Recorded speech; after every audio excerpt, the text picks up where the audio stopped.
आज की वीडियो में हम लोग पढ़ेंगे केंद्रक के बारे में। केंद्रक की खोज रॉबर्ट ब्राउन नाम के वैज्ञानिक ने की। सामान्यतः कोशिकाओं में एक ही केंद्रक होता है। कुछ कोशिकाएं ऐसी होती हैं जिसमें केंद्रक की संख्या एक से ज़्यादा होती है, जैसे पैरामीशियम है, रेड एल्गी है, वाउचीडिया, बैट्रैकोस्पर्मम। कुछ कोशिकाओं में केंद्रक नहीं होता, मनुष्य की आरबीसी। चलिए आइए पढ़ते हैं हम लोग केंद्रक के भागों के बारे में। केंद्रक के 4 भाग होते हैं: केंद्रक कला, केंद्रक द्रव्य, केंद्रिका और क्रोमैटिन पदार्थ।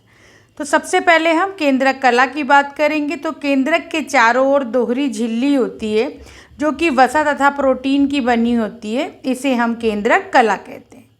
दोनों कलाओं के बीच में थोड़ा सा रिक्त स्थान होता है, इसको पेरीन्यूक्लियर स्पेस कहते हैं। केंद्रक कला में छोटे छोटे छिद्र होते हैं जिसको कि हम केंद्रक छिद्र कहते हैं। केंद्रक छिद्रों से केंद्रक द्रव्य और कोशिका द्रव्य में पदार्थों का आदान प्रदान होता है। केंद्रक के अंदर जो द्रव पदार्थ भरा होता है उसे हम केंद्रक द्रव्य कहते हैं। केंद्रक द्रव्य में एक केंद्रिका और क्रोमैटिन पदार्थ जो है वो उपस्थित होते हैं।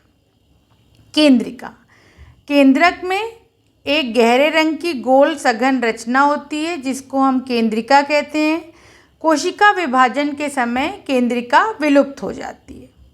क्रोमैटिन पदार्थ, केंद्रक के अंदर जाल के समान रचना होती है जिसे कि क्रोमैटिन जाल कहते हैं। कोशिका विभाजन के समय यह जाल धागे के रूप में टूट जाता है। ये धागे थोड़े छोटे और मोटे हो जाते हैं जिसको हम गुणसूत्र कहते हैं। गुणसूत्र में डीएनए उपस्थित होता है जो कि आनुवांशिक लक्षणों का वाहक होता है। डीएनए गुणों को एक पीढ़ी से दूसरी पीढ़ी में ले जाने का काम करता है। तो इस तरीके से केंद्रक के 4 भाग होते हैं: केंद्रक कला, केंद्रक द्रव्य, केंद्रिका और क्रोमैटिन पदार्थ। केंद्रक का क्या काम होता है? सबसे पहले तो नियंत्रण करना। जितनी भी जैविक क्रियाएं कोशिका के अंदर संपन्न होती हैं उन सभी का नियंत्रण कौन करता है? केंद्रक करता है। केंद्रक में ही आनुवांशिक पदार्थ डीएनए पाया जाता है जो कि आनुवांशिक लक्षणों का वाहक होता है। ये लक्षणों को एक पीढ़ी से दूसरी पीढ़ी में ले जाने का कार्य करता है।